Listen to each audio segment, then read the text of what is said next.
and then we'll go.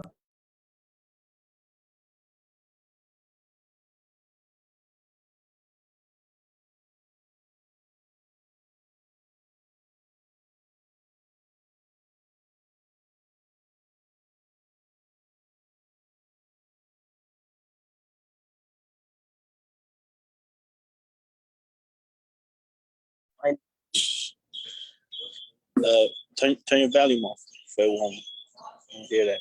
How y'all doing? How you doing, Ken? How you doing? Good evening, everybody.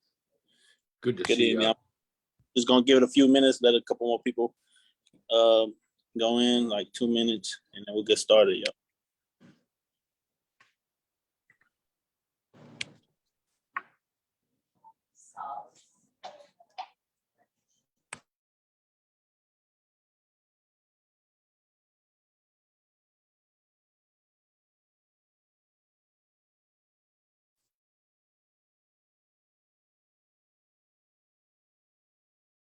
Welcome in, everybody. I'm gonna just give it a few minutes, and we'll get started.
Thank you. Yeah, I'll get started today with our safe return mission.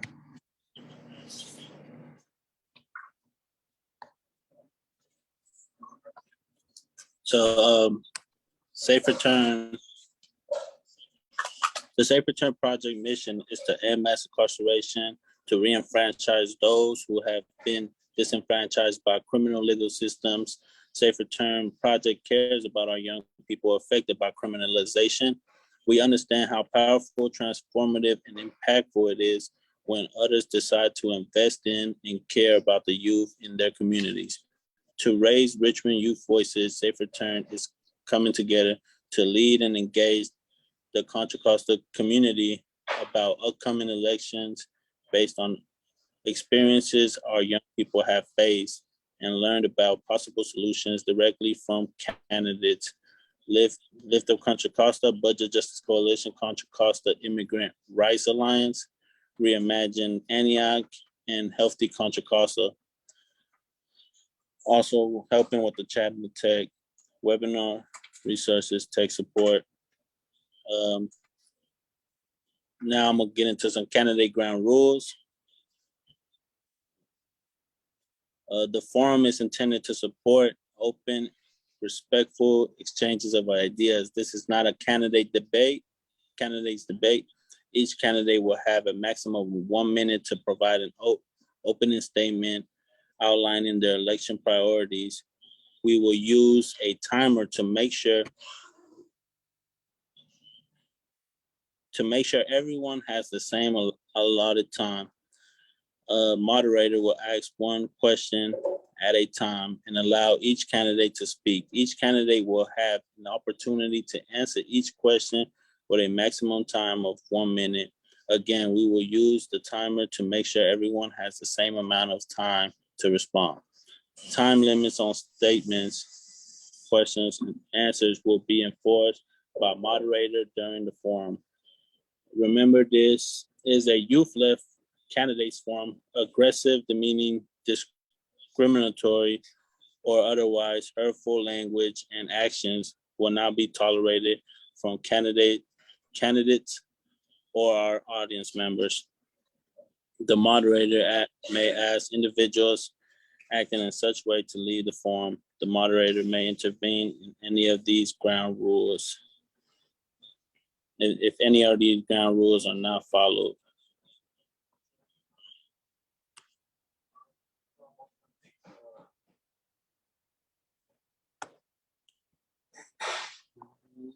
Give me one. And so I'll introduce myself before I introduce you. My name is Carlos Fernandez, a lead youth organizer with the Safe Return Project. And I'm here today with two young people that have been working closely, that have been doing a great job at these forums. This is our last forum out of 4. And I'll let them introduce themselves. First, I got Cedric right here next to me.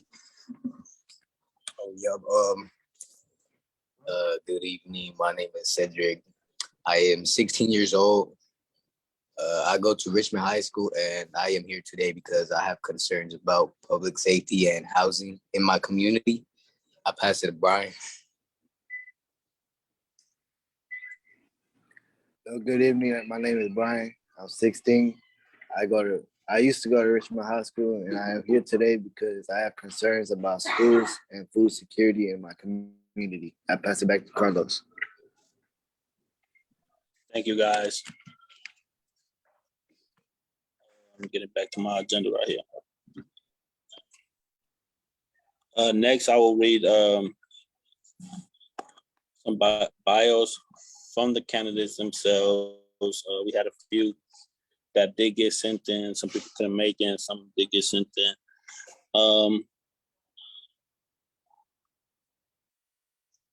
I think the first one I'll read is Deborah Allen. Deborah Allen sends her regrets. She cannot be here tonight, but sent this biography. Deborah is running for county supervisor for one reason: good governance. As a CPA right now, right out of business school, a strong sense of ethics, standards, and social responsibility were ingrained in everything she did. She carried that through a 35-year career in executive financial management and business ownership. And throughout the last 12 years in public service, good governance is a duty of governing bodies to deliver services promised efficiently in an impartial way without conflicts, favoritism, or questionable self-dealing. It means putting the service recipients first. That's why Deborah served 6 years on the Contra Costa County Pension Board, growing and protecting over $7 billion of pension money on behalf of thousands of county workers with a focus on a sustainable pension system for future generations. That's why Deborah served 6 years on our board of directors, overseeing an annual budget of $2.4 billion with a focus on accountability, transparency, public safety, and reliable transit. Learn more at DeborahAllen.com. So Deborah Allen couldn't make it. So let me get to the next one. Oh, I exited out. Now we'll read Mr.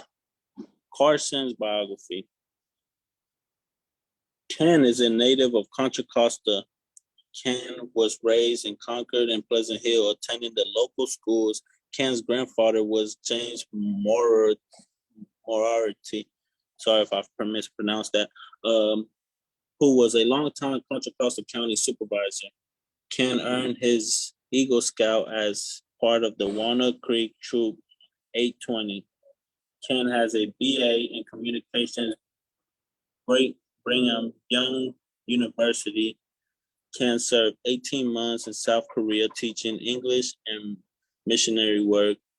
He lived and worked in the Korean communities, learning their language and teaching English. Ken retired from a 29-year career with the Concord Police Department, working in several positions, retiring as a sergeant in 2017. In 2012, Ken was elected the Pleasant Hill City Council and has been serving the residents of Pleasant Hill.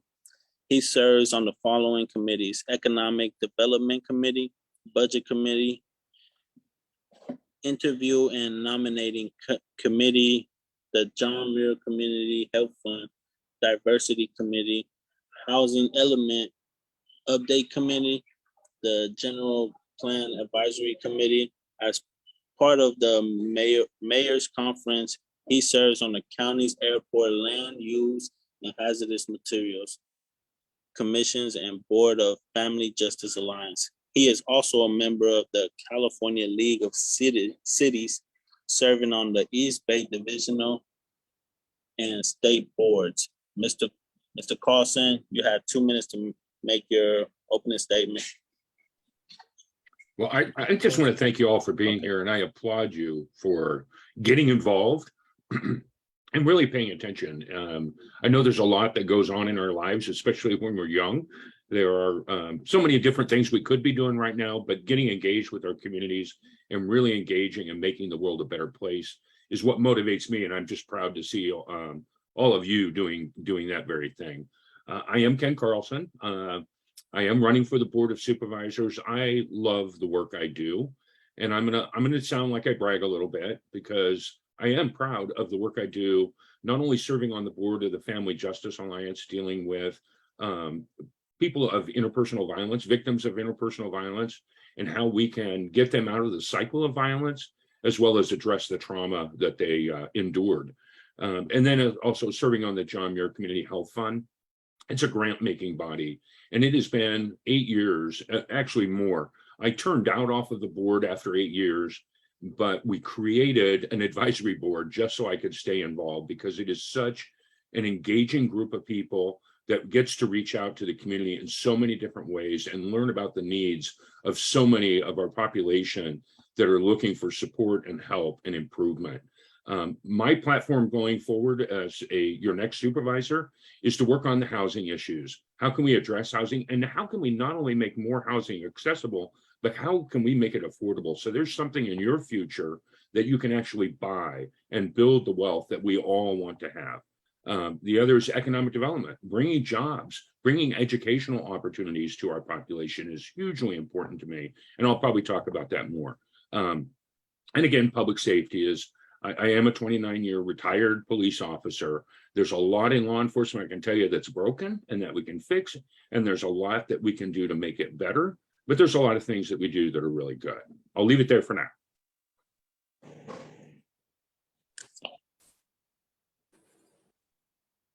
Thank you, Mr. Carlson. We'll go on to the bio that we have on here.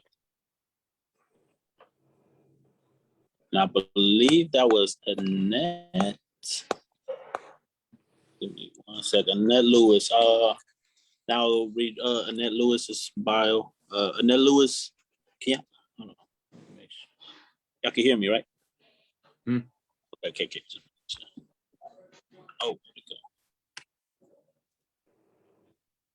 Annette Lewis is finishing her first term as trustee of board for Contra Costa County Board of Education, representing areas East Contra Costa County. Annette has lived in Oakley since 1985. She and her husband are parents of 2 adult children who attended school in Oakley Union School District and graduated from Freedom High School in Oakley.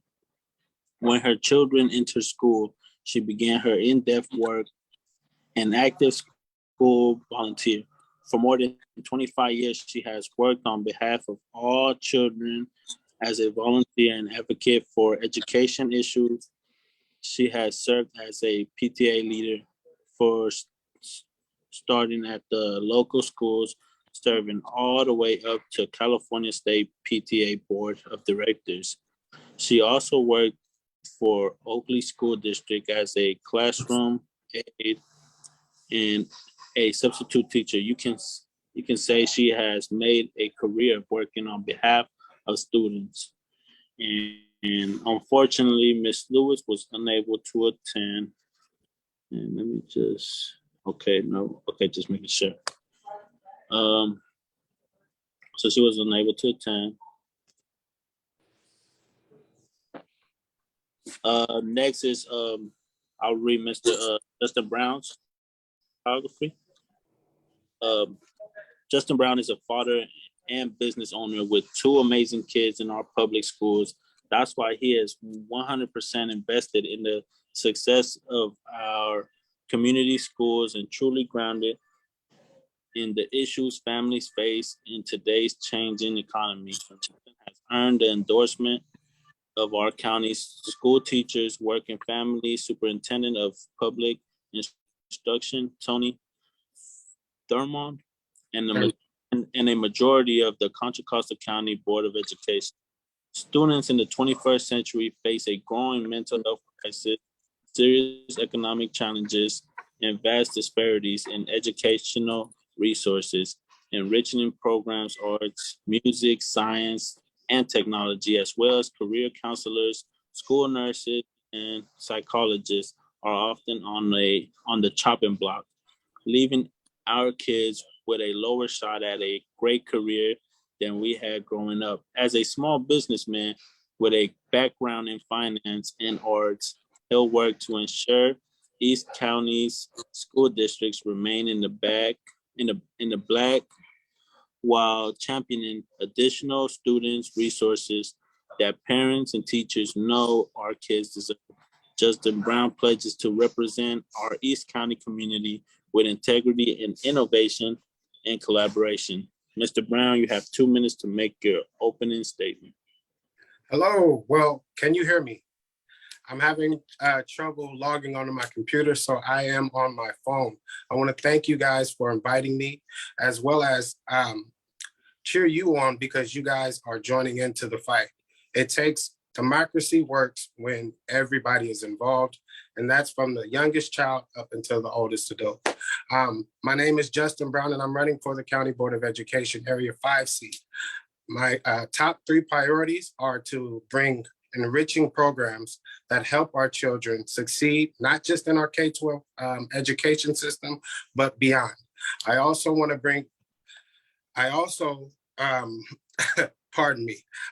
make sure we have strong fiscal oversight for our schools. The other day, I was at my elementary school out in Oakland, California, where I grew up, Carl B. Monk, and due to fiscal mismanagement, they're currently on the chopping block. And I have 2 children in our Antioch Unified School District, and I would hate for them to grow up just like me and go back to their elementary school and see that it is no longer there. It hurts to see history fall. I also want to bring strong mental health supports for our students. Coming out of one of the most trying times of our lifetimes, the pandemic, we all need mental health supports, especially our children. I remember the day that they told us that we had to shut everything down. I had to grab my daughter and tell her, I don't know what's going on, but we will make it out of this. And after that, I noticed that she had the knowledge to keep going, but a lot of the things that she would have gotten had she been in school with her community wasn't there. So I do want to champion mental health supports, strong fiscal oversight, as well as enriching programs to help our youth succeed, not just in the K-12 education system, but beyond. Thank you. Thank you, Mr. Brown.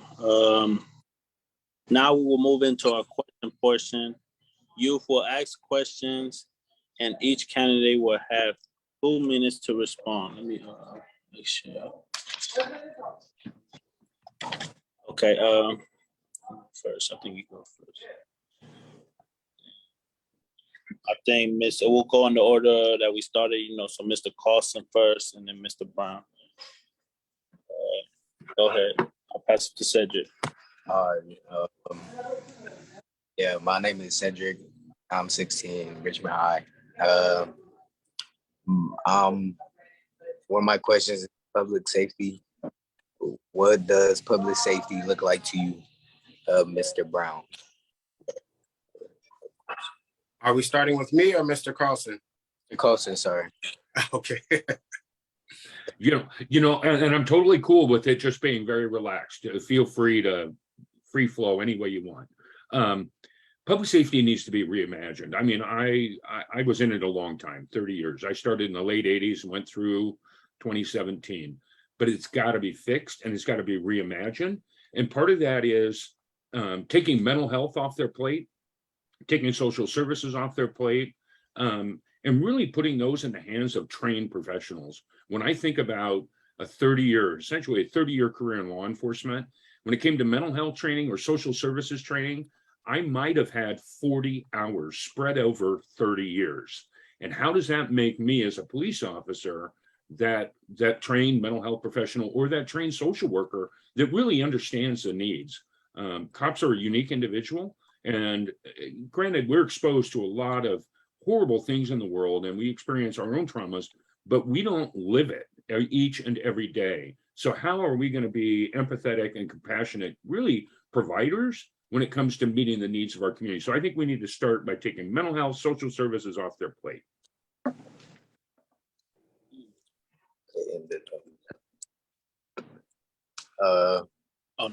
Mr. Brown, yeah.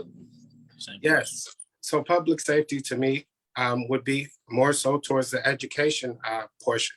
I believe that our schools do need public safety. However, I do believe in the prison, the pipeline to prison. I do believe that it does exist. Coming from Oakland, I've seen a lot of that go on with my peers. A lot of them didn't have the reading capabilities or the curriculum to succeed in life, and they wound up in the prison system. So I don't believe that we need police officers in the schools per se, but I do believe that a healthy presence around the schools will stop a lot of the violence that we're seeing in society today.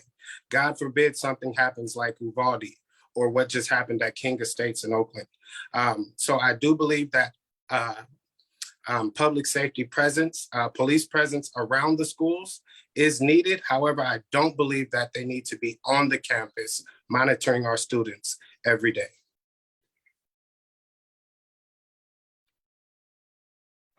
I have a second question too. It's about housing. Yes. Okay. My first question to Mr. Olson is housing security is a huge problem affecting low income and working families. We are seeing rent and eviction increase. This makes it harder for kids to focus and succeed in school and for teachers to live in the community. Your voice can be influential in addressing house affordability. If elected, what would you do to help decrease the number of unhoused youth? I lost track. Where are we starting? Is it my turn? Yeah. Okay. All right. I don't want to take away from Justin. No, housing is huge. It's really important, and we can build more housing, and we're required to as a community. For me, my experience base is Pleasant Hill or Contra County as a whole, but Pleasant Hill, we need to build a minimum of 1,800 housing units across all income levels. The hard part is, how do you get the developers to come to town to build them? So what we have been doing is through tax exempt bonds, we can have a nonprofit developer buy apartment complexes. We actually had this twice here for 500 units. And what we saw was a rent decrease of anywhere from 10 to 30%, so that teachers and service workers can afford to rent there. We need to create jobs. We need to create educational pathways. I'm a huge fan of educational pathways, and hopefully somewhere, and I'll work this in, but how we can close those economic gaps, those educational gaps that put you on a path to having housing security and home ownership. It really is the core of how you build your wealth when you get to be an old man like me and might have a little something to fall back on simply because you were able to buy a house. Okay, and question to Mr. Brown. Yes. So I believe that with healthy housing, we have healthy education. With strong housing, we have strong education. Our children are able to thrive and succeed. As I told you earlier, I am in this to help our kids succeed, not just in the K-12 education system, but beyond. So I do believe that we need more affordable housing within our county. I can't do much on the County Board of Education to champion public housing or anything, but I can advocate as a citizen that we do need it. Now, one of the things that I am working on once I get into office is to set up a pathway for our students to get into apprenticeships, unions, so that they can succeed. Everybody is not going to college, and the wealth gap is tremendous with $125,000 over your head in student loans. So if we can get them into working jobs and onto a better life, I believe that we can provide housing, because let's be honest, a $60,000 job in California will only get you a studio apartment. So if we can get these kids on the right path of succeeding, we can actually close the wealth gap and then put healthy families together so that we can have healthy kids in our schools succeeding. Thank you for the question. Okay, now Brian.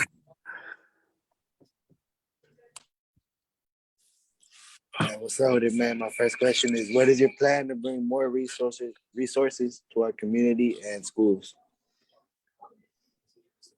Pass it to Mr. Carlson. Well, unfortunately, as a Board of Supervisors, I don't have, other than working with our County Board of Education and with our education systems, the school districts. However, if we build more housing, we collect more property taxes, more money goes to our schools. So all this spider web of everything we work on as elected leaders really has impacts and consequences, both positive and negative. But the big thing about, let's build more housing, and we need to build a lot of housing. We build that housing, we're going to get money for our schools. I will tell you a story. I went to Sacramento recently. I was up there for an LGBTQ conference with elected leaders, and it was really offensive to me that had they were very proud. We have a budget surplus. We're going to give you a whole bunch of money. They were going to give us hundreds of millions of dollars to put into programs. And that's great, except a lot of these programs have been in existence for decades and have failed us. So why aren't they giving us money? And this is what I would advocate for, giving us money for new programs, finding new models to do all of the work we need to do, because what we've been doing really hasn't been working. And that's as electeds or as government, not necessarily our nonprofit partners and those that really are doing the ground level work. So, sorry. All right, thank you. Now I'm gonna pass it to Mr. Brown. Yes. So the curriculum that I want to bring in, we currently have 88% of our Black and Brown youth in our juvenile justice education system reading subpar level below 3rd grade. That helps the school to prison pipeline. If they can't read, they can't succeed. So I want to bring in curriculum that helps them read.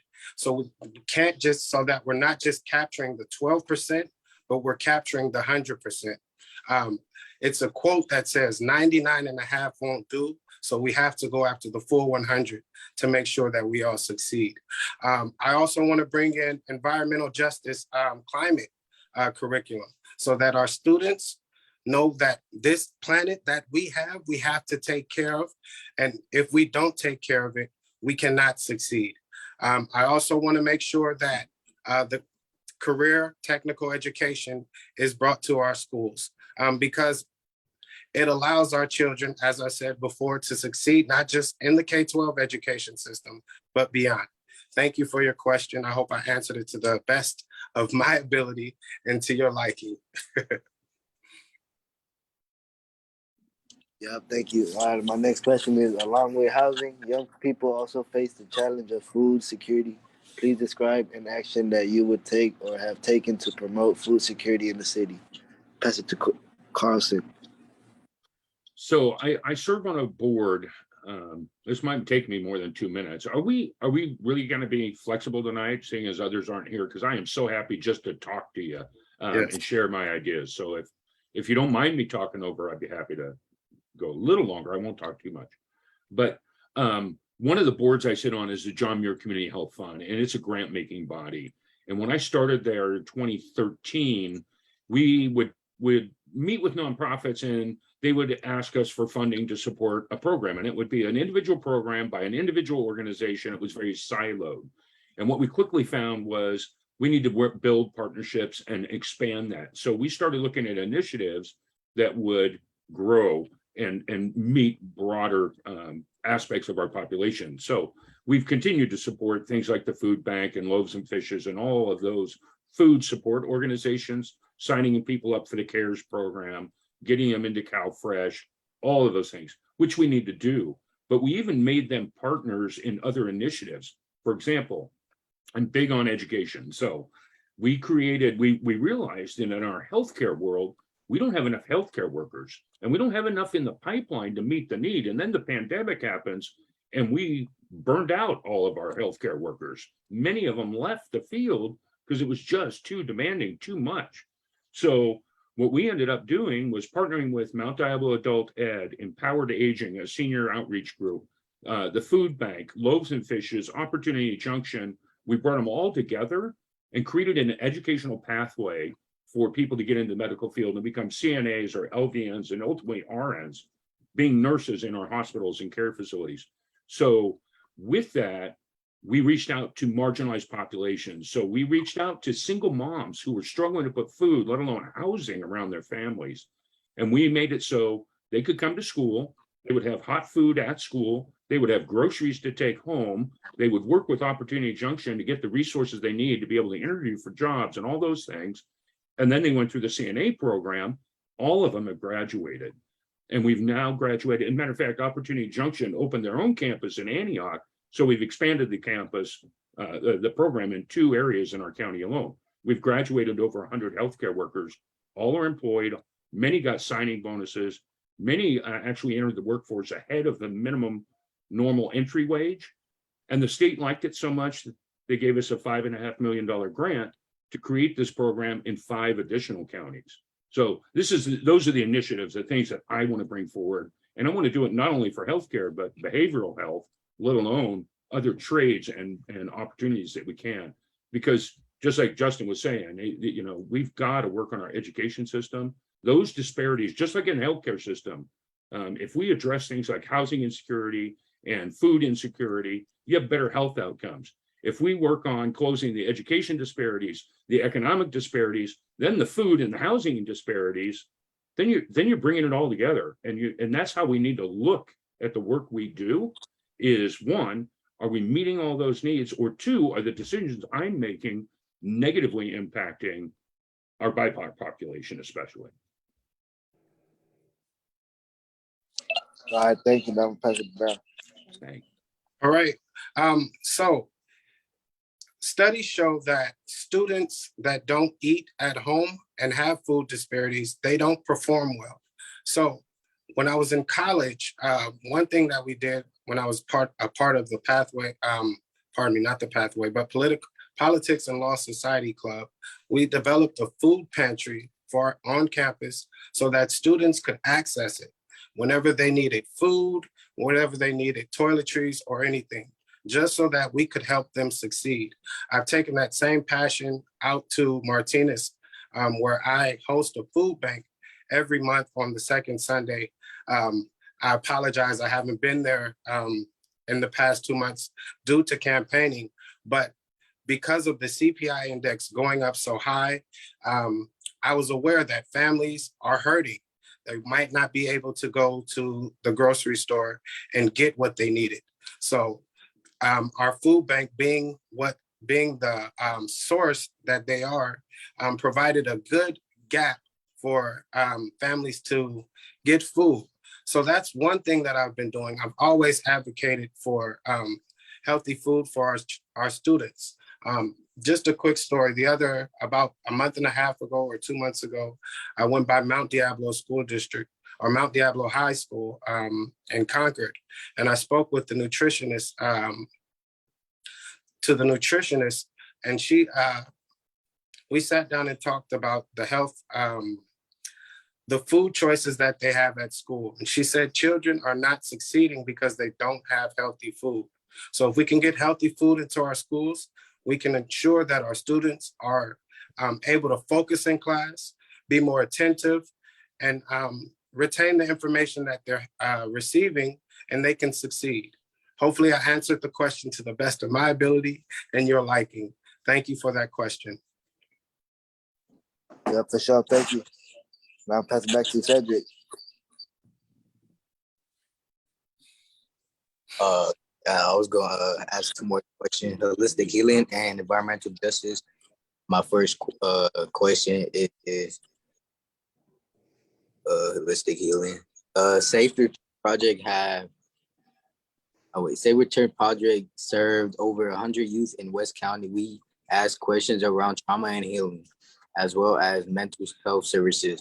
Majority of our young people have expressed the need for mental health services and holistic healing.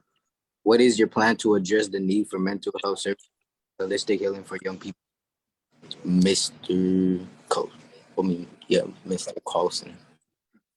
Thank you. Well, I'll tell you what, one of the programs that we worked with on the John Muir Community Health Fund was the mindfulness program. And it came out of Richmond schools. Mr. Larquette, who brought it to us, actually came out of, and I can't remember the school out of Richmond, but was a teacher there and really saw the trauma day in and day out that our youth were facing, and especially our youngsters. And so brought in the mindfulness program. And the next thing you know, he comes to us and says, we need this in every one of our schools. Antioch has signed on. Their school district is fully invested in the mindfulness program to deal with our youth and our young folks who are facing trauma in the world and in their home. Pittsburgh has signed on. Unfortunately, Mount Diablo, they were wishy-washy. They kind of came in for a little bit and they said, okay, if each school's principal would pay for it out of the principal's budget, then we'll do it. And so some of the schools participated, some don't, but Richmond is, West County is. It's a great program where it helps those kids center themselves and really put their mind in a position to start learning and put the trauma behind them. But we need to do so much more. Again, we need to create career pathways because we don't have enough mental health workers. We don't have enough professionals out there. As a county responsibility, because this is our realm, we're not going to be able to address those gaps really quickly. And this is where we need to address it by getting with our nonprofit partners and really paying them to do it for us for the time being, because they are going to have to pick up the slack. We just can't hire them all because there's just not enough professionals out there. We need to invest in the education of our mental health workers. We need to hire the mental health worker, and we need to hire bilingual, which is even harder sometimes. And we need to pay them a living wage. We've never quite paid them what they're worth. And this even goes for our early educators, our preschool teachers and our pre-K and TK teachers. They need to be paid a better living wage. So it's a great question. Yeah, to Mr. Brown. Yes, thank you for your question. The other day I was sitting talking to a teacher at my daughter's school. She's a special needs teacher. And she said that they're currently, there's a shortage of teachers that can actually do the work at the schools. The music teacher is subbing for a regular teacher, so they're not having the music curriculum that they need. The mental health professional isn't on campus. The special needs teacher is pulling kids out of class just to help her. So what we need to do is address the fact that we need more teachers in the school. We need to hire more teachers, more support staff, more school psychologists. We need the whole holistic approach to make our schools better. And one way that I believe we can do that is by advocating for more funding to come to our schools. If we can get more funding to our schools, we can bring in that support staff to help our students succeed. Once again, we just came off of one of the most trying times in our century. I mean, in my lifetime, we had the Loma Prieta earthquake, but that has nothing compared to the pandemic that we all just faced. We were all shut down for a year or two, depending on who you talk to. But that type of trauma needs to be addressed when it comes to our children. So I do believe that we need more mental health support for our students, as well as more educators. We need to make sure we bring in teachers and retain them. Thank you for your question. I hope I answered it to the best of my ability and your liking. Okay, I got another question about environmental justice. It's a yes or no question. Have you accepted any contribution from Chevron? No. No, sir. Okay. What policies will you advocate for to keep kids safe from pollution? Mr. Carlson. Hey, Ken, if you, I'll give you a break. I know you've been taking the ones every time. So I'll go ahead and take this one. Right now, what I'm doing is partnering with a youth-led organization to stop oil and gas drilling within our county. They're currently fighting with, not fighting, but in talks with Oakley to get oil drilling from within 500 feet of their houses, as well as the schools. They're making good headway, and that is one of the reasons why I will not take money from Chevron or refiner workers, even though I heard they do pay good. I cannot do it because my conscience and the youth that I represent will not allow me to. Okay, and for Mr. Carlson, come on. Yeah, this again, it's that spider web when it comes to housing, where I'm just coming out of planning the next 8-year housing cycle in Pleasant Hill, and where do we put our housing, because we have to put it across all income levels. And I face this all the time when it comes to not only the social justice aspects of it, but the environmental justice aspects of it. So we have a bunch of sites along our main thoroughfares that are open for development or potential development sites, but they're all along the freeway. They're all along the main transit corridors. So is that where I put my low income housing? But we still face those, and it's hard for the population to go, oh, this is redlining, or it's racially motivated. But you have another site all the way across town in a really nice neighborhood, and it's 25 acres wide open, and you go, well, we're going to have to put some low-income or affordable housing in here so that it's fair and equitable. And they're like, oh, but it's so close to the single-family homes, we shouldn't do it this way. We just got to break those barriers. We just got to knock them down and say, we have to do what's right, and that's what we're going to do. So we're not going to put our affordable housing backing up to the freeway where our youth are going to live. The other thing is I sit on the hazmat commission for the county, and we're looking at everything that goes on. So we already face this issue.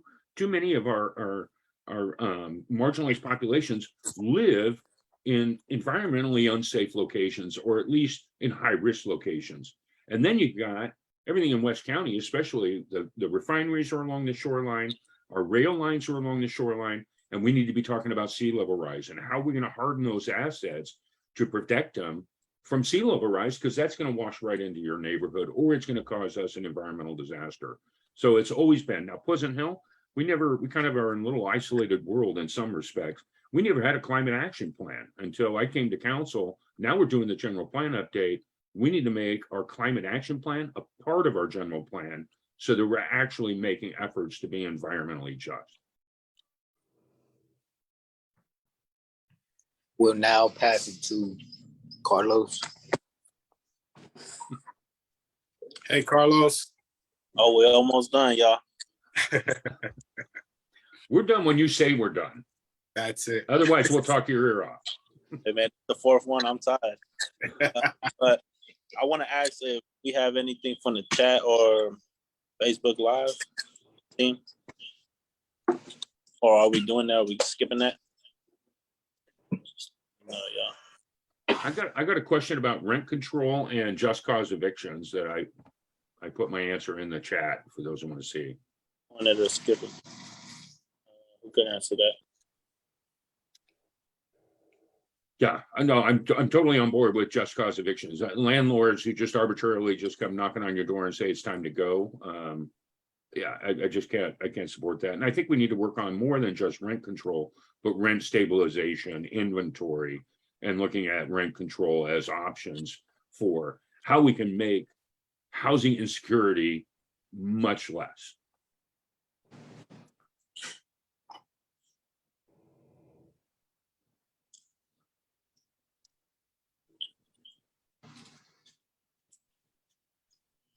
Okay. I'll get down to the closing statements then. So, Mr. Carlson, you got 2 minutes for your closing statement. Okay.